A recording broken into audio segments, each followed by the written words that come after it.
Hey everyone, Technomentor here with the video for you guys. In today's video, I'm going to show you how to use vehicle motion cues on your iPhone. So let's get started.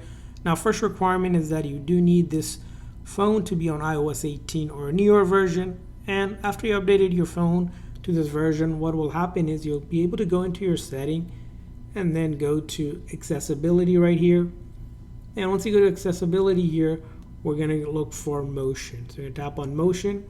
And you should see a new feature called Show Vehicle Motion Cues. So if I tap on that, it allows me to first, if you wanted to turn it on, we can turn it on and see what it looks like.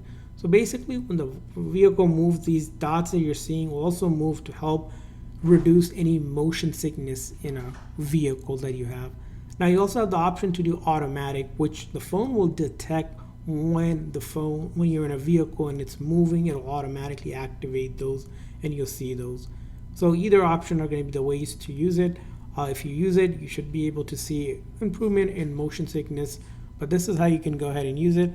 Again, on if you want to keep it on all the time, and then automatic if you want it to turn on, what it'll auto detect. And if you ever want to turn it off, you can come over here and turn it off completely. That's how you do it. I hope this video was helpful, so please consider a like and subscribe button for more tips and tricks. I'll see you guys next time.